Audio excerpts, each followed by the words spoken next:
Family drama unleashed. Sister-in-law's selfish shenanigans and sweet karma. Sister-in-law goes no contact over $10. Buckle up, because I've been holding this long story in for a long time. And when I tell you this is a hot mess, this is a hot, steaming, bubbling mess of a mess. My sister-in-law has cut all ties with me and hubby, telling us that she wants nothing to do with us ever again because their mother-in-law asked her for $10 and we had the audacity to side with mother-in-law when sister-in-law refused. Sounds petty? It is. Sounds simple? Not exactly. Edit. For context, this story doesn't occur in the US. This is all happening in the Caribbean. So for those confused by the use of the term mummy, which I think is such a cute cultural debate so far here, it's totally normal for grown adults to call their parents mummy and daddy out of respect. It's also the reason for certain healthcare, car, and labor oddities. A lot of us in my country still haven't recovered from the pandemic because the tourism industry is only just reopening in full force, and that's the industry 70% of the working population relied on. Hubby has 3 siblings. Brother number 1 will watch you drown to save some rope. Brother number 2 is the sweetest, but a bit naive. And sister-in-law? Oh boy, I don't have anything to compare her to, but I think the title should hint at how bad she is. For your information, sister-in-law is the baby of the family and the only girl. She was spoiled rotten before their parents split up, and things only got worse once the separation became permanent. Sister-in-law would play parent against parent and throw her brothers under the bus regularly. Hubby and I watched sister-in-law's behavior get more and more toxic as she grew into an adult, but there was no talking to mother-in-law or father-in-law. Both parents felt guilty about the fact that, of the siblings, sister-in-law was the one to grow up in the broken home, so they excused every tantrum, every snarky remark, and every selfish act. Once, when she was 12, sister-in-law stole a pair of my sexy panties from the dryer. Hubby and I lived in the same duplex as mother-in-law for a while. I actually thought the panties had been sacrificed to the dryer instead of the sock that cycle. That was until a month later, I saw sister-in-law throw the panties into our kitchen through the open back door. When I went over to their apartment to ask sister-in-law why she stole the panties, mother-in-law got upset at me and told hubby to make me apologize to sister-in-law for accusing her of something I saw her do with my own eyes. Sister-in-law had the family wrapped around her little finger. Fast forward to 2020. All the siblings were in their early to late 20s. Brother-in-law 1, brother-in-law 2, and sister-in-law decided to remain living with mother-in-law because she only had them pay $200 each a month for rent, utilities, and groceries. Mother-in-law still felt guilty about breaking up the family, so she sacrificed her freedom and needs to take responsibility for more than half the monthly expenses while her kids partied the land down. I mean, they literally partied the land down. One summer, mother-in-law couldn't even afford shoes for work, but sister-in-law went on a week's vacation abroad. But something else happened in 2020, right? Enter the pandemic. Mother-in-law was laid off permanently from her job, so she looked to her adult children for financial support until she could find a new job. I emphasize adult because at some point in our lives, children will have to help their parents. We just had to start a bit earlier, but it wasn't going to be for the rest of mother-in-law's life just yet. The 4 siblings just had to hold down the fort until mother-in-law found a new job. Simple. Well, brother-in-law 1 wasn't pleased, but he's reasonable once you get him to sit down and listen to sense. Brother-in-law 2 rolled with the punches.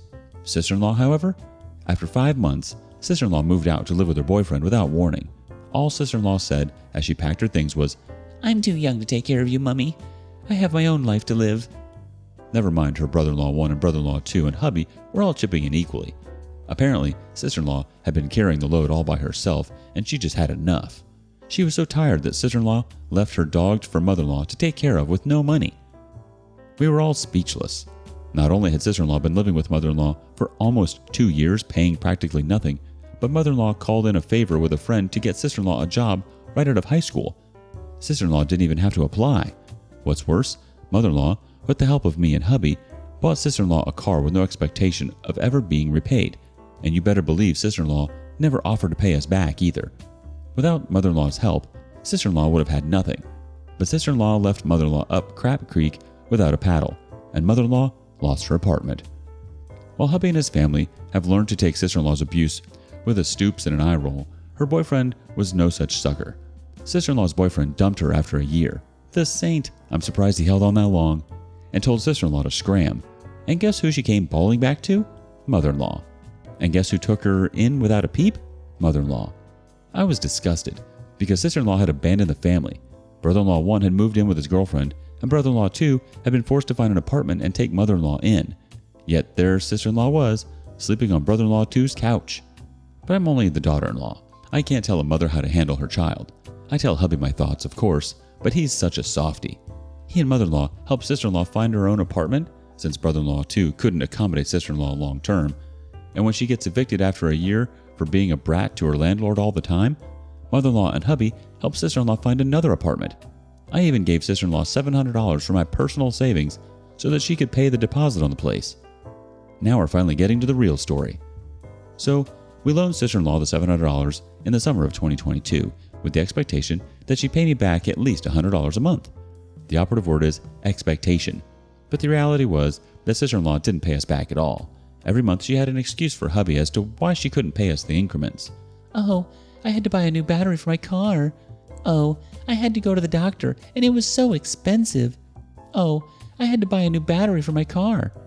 Wait, didn't I say that one about the battery already? Yep, sister-in-law actually used that excuse twice. I had already resigned myself to the cold reality that I'd never get the $700 back. We're not well off by any means, hubby and I, but we're not stingy. If the family needs help, we help. But rarely do we receive any thanks or compensation.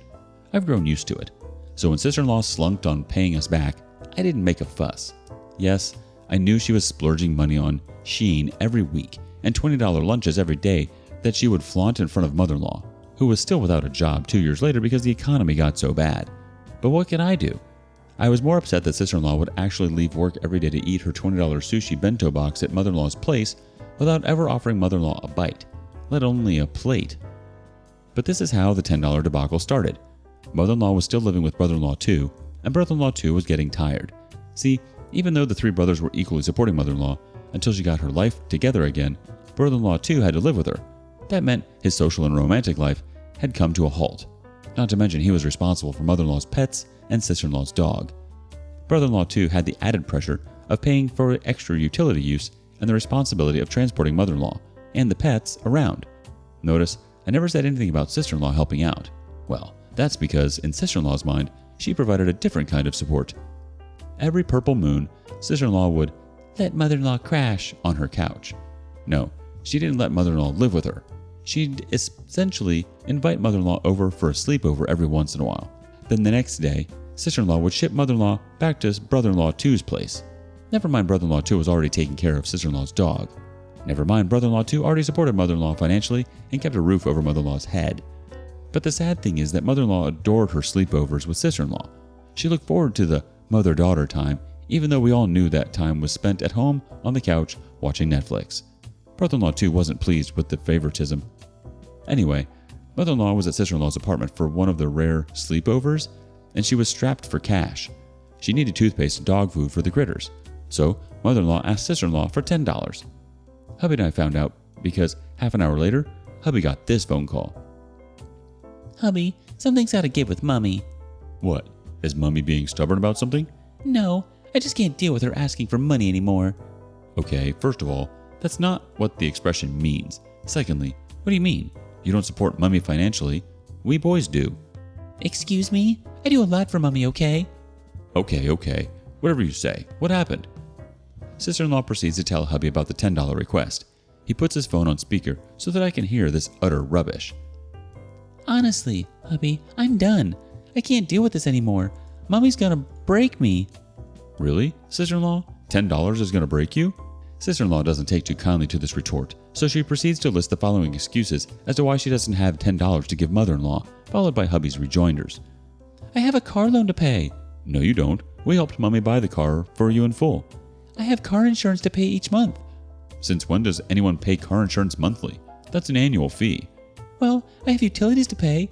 No, you don't. Your rent is all inclusive. Not Netflix. I had to pay my Netflix bill, you know. You had to pay for Netflix? Are you effing serious? That's your excuse? At this point, hubby has had enough, but he knows sister-in-law by now. If he rails on her like he wants to, she'll shut down. So, being a good big brother, he offers advice instead. Okay, sister-in-law, it seems like you're having trouble budgeting your money. Mother-in-law isn't wrong for asking for $10. But I need gas in my car. Listen, I get it. You don't have $10. Roll eyes. But the issue is that you never seem to have money when the family needs you, but you seem to be able to find money for frivolous things like bento box lunches and shine orders. What I do with my effing money is my effing business. Calm down, I'm just saying that you need to manage your money better. So, how much is your weekly salary? Silence.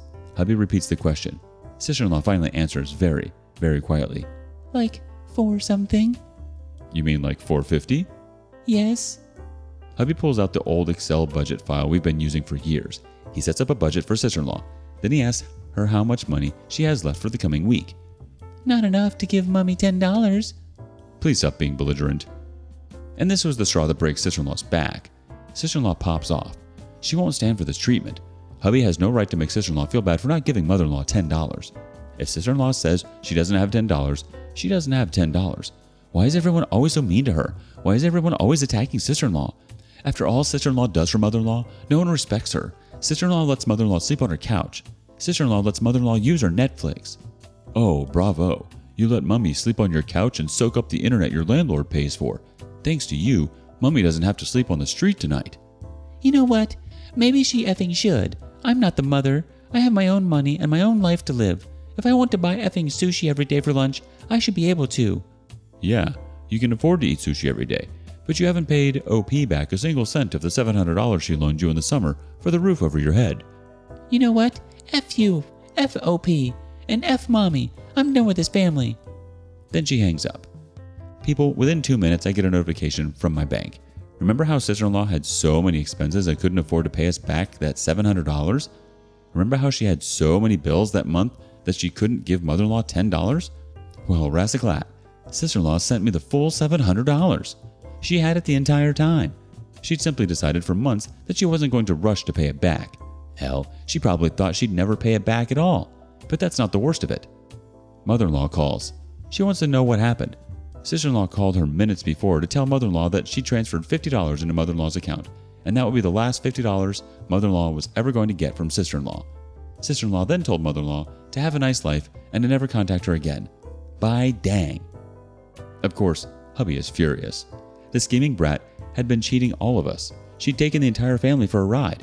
He tries to call sister-in-law to reprimand her for being so evil to mother-in-law. But guess what? Sister-in-law has blocked hubby everywhere. Mother-in-law and hubby talk about the situation. After all this, hubby is still concerned about sister-in-law's well-being. Hubby tells mother-in-law about the budget he'd worked on for sister-in-law to help her. If she's only making $450 a week, sister-in-law needs to be more careful with her money. $450? Sister-in-law doesn't make $450 a week. She makes $650. Reddit, I literally fell on the floor. This witch. Sister-in-law lied to hubby about her weekly salary just to get out of giving mother-in-law $10 effing. At this point, mother-in-law realizes sister-in-law doesn't care about anyone but herself. It hurts because sister-in-law is mother-in-law's only daughter. But mother-in-law agrees with hubby that this behavior can't be accepted. Hubby makes a pact with mother-in-law to go no contact with sister-in-law since sister-in-law believes that she doesn't need her family.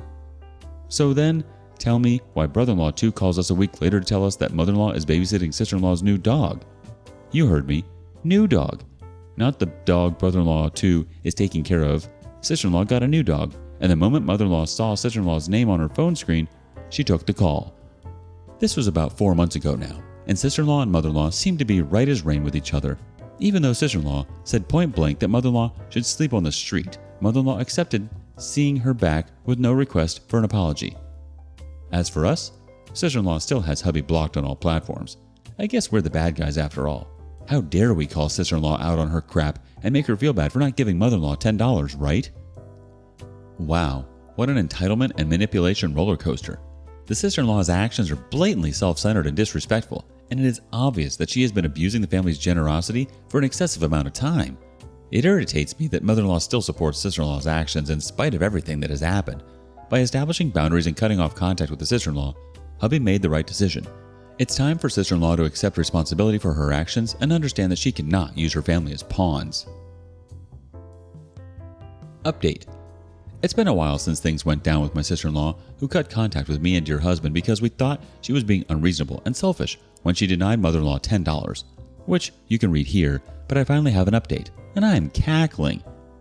Apparently, after sister-in-law reconnected with mother-in-law a week after she told mother-in-law to jump off a bridge, mother-in-law and sister-in-law started hatching a plan to move in together. They just had to wait until sister-in-law's lease ended in June. Well, April came, and brother-in-law 2 was anxious for news. He wants his space back to himself after almost 2 years of housing mother-in-law. He wants to vape and drink a glass of whiskey without mother-in-law nagging him. He wants to bring a girl over to wine and dine. He wants to choke the chicken without mother-in-law snoring in the next room. But mother-in-law has no answer for him. Well, I guess mother-in-law asked sister-in-law for that answer because sister-in-law blew up. First, she called brother-in-law 2 and told him to keep his nose out of her butt and proceeded to block him on all platforms. A week later, sister-in-law called mother-in-law and said that mother-in-law is too toxic to have in her life. And not only will sister-in-law no longer be moving in with mother-in-law, but sister-in-law is going no contact with everyone. Mother-in-law cried to dear husband. We rolled our eyes and shrugged because we definitely didn't see that coming. Then, just this Saturday, brother-in-law 2 got a notification from his bank. Someone had transferred $50 to his account. He was confused and decided to wait to see who had sent it. Not an hour later, he got a call from an unknown number. It was sister-in-law. Apparently, sister-in-law bummed father-in-law for $50, but the easiest and quickest way to get her the money was to send it to brother-in-law 2. So, because every other person in the world is a side character in sister-in-law's personal soap opera, only present to push her own narrative forward, sister-in-law told father-in-law to transfer the money to brother-in-law 2 without asking brother-in-law 2 for permission. Then, she unblocked brother-in-law 2 only long enough to command him to withdraw the money ASAP so that she can swing by his apartment to pick it up. Brother-in-law 2 burst out laughing. He didn't even have the breath to tell sister-in-law to F off. He just laughed and hung up the phone. Brother-in-law 2 called dear husband, and since father-in-law didn't even wish either guy happy birthday this year, the brothers decided to use the $50 as a gift from deadbeat Papa to buy drinks for a shindig they'd planned on having for their uncle who came in on Friday from Europe. The party was yesterday, and all the family, excluding father-in-law because this is mother-in-law's brother, came together to drink, talk crap, and be merry. Significant others were invited, but I couldn't go because I have the cold. Boy, I wish I'd went anyway. Their husband came home laughing. Apparently sister-in-law really needed that $50 because she hounded and harassed brother-in-law 2 non-stop. Finally, he relented and told her that she could come get the money at 12, 2 hours before the party was to start. He did it to avoid inviting her to the party, but also to avoid hurting her feelings. However, the Queen of Sheba does all things on her own time, and so she arrived at the height of the party. People were laughing, grilling, and having a merry time without her. Of course, the uncle felt bad for sister-in-law, especially because he didn't know the situation. He asked sister-in-law to stay and grab a plate, but sister-in-law said, "Oh no, I have other places to be," and then huffed off to her car, sped away in dramatic fashion, cloud of dust and all. Dear husband says for a good hour everyone talked about what a stink woman sister-in-law turned out to be and how sorry they were that the brothers had to deal with such a sour sister. But no one said this to mother-in-law. It was pretty clear to everyone where sister-in-law got her ways from. But better yet, brother-in-law 1 got a message soon after sister-in-law left. In fact, it was sister-in-law. She wanted to know if brother-in-law 2 and mother-in-law had invited him and dear husband to the party.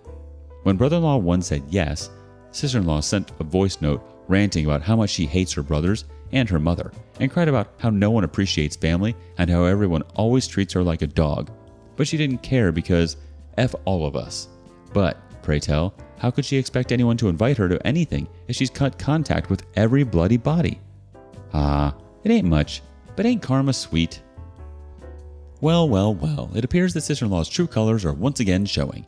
She has nothing but self-centered and manipulative interactions and behavior. She obviously enjoys drama and attention, which leads to unneeded chaos in the family. It is clear how little regard she has for other people when she blocks brother-in-law 2, then abruptly reaches out for money only to be laughed at and excluded from a family gathering. The fact that sister-in-law always acts like a victim and holds everyone else accountable for her problems only serves to highlight how immature and careless she is. Even though karma isn't always immediate, it seems to have caught up with her in this instance. It's crucial for the rest of the family to uphold their boundaries and prevent the sister-in-law's toxic behavior from continuing to negatively impact their lives. Update. It's 2 a.m. and someone's at my window. Risk your life so I won't have to call the police. Sister-in-law update.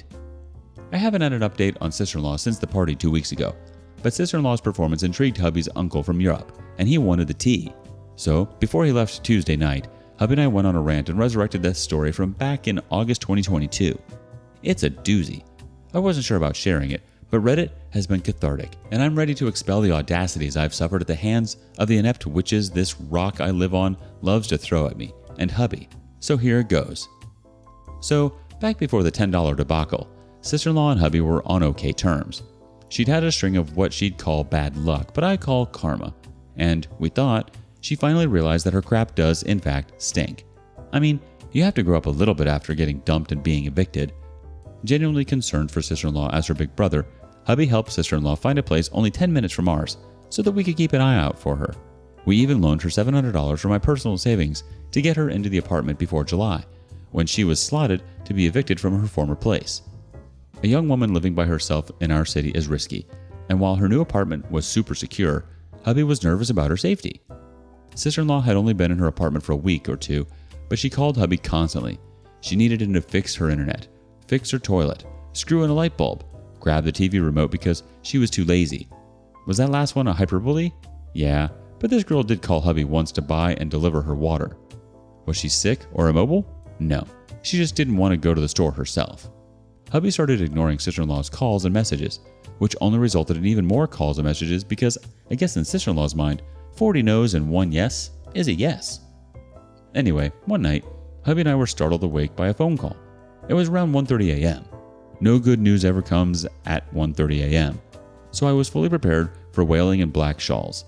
I wondered if I had a black dress in the closet, if I had to ask my grandmother for one of her humongous Days of Our Lives black hats with the beaded netting and feathers to be a good Anglican griever, if I'd be expected to jump into the grave after the departed now that I'm pushing 30, as good Caribbean women won't do.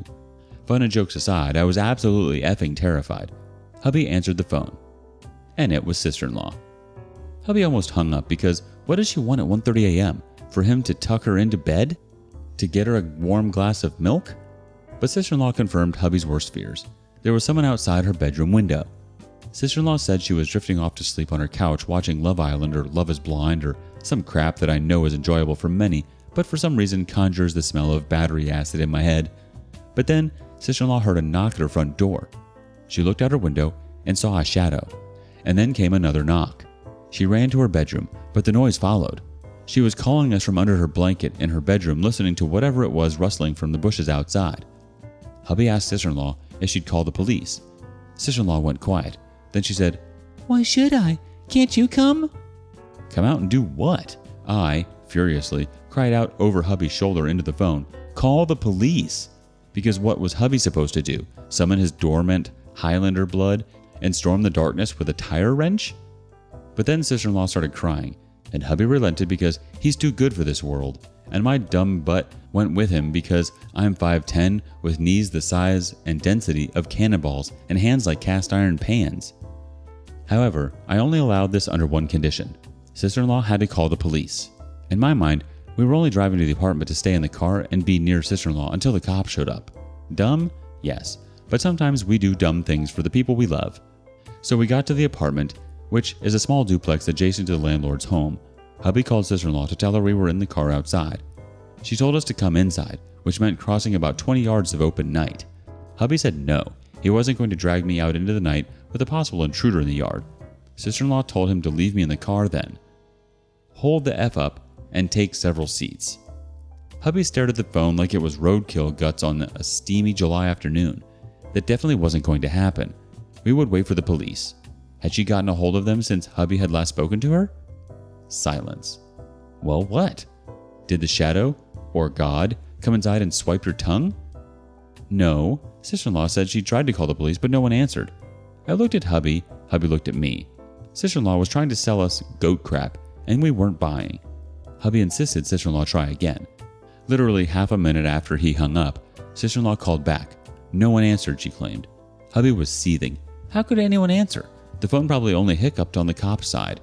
Did she really think she'd get a response in less than 30 seconds? Sister-in-law got defensive and said it didn't make any sense to call the police because she knew they'd never come. I'd had enough. I called the police myself. And guess what, y'all?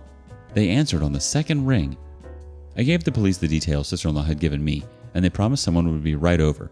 Apparently, there had been a burglary on sister-in-law's street already that week. Sister-in-law cried even harder when hubby called her and told her. Then sister-in-law told hubby that he needed to walk around her apartment at 1:30 to 2 o'clock a.m. to see if the would-be burglar was still there. Which, I was kidding about the tire wrench.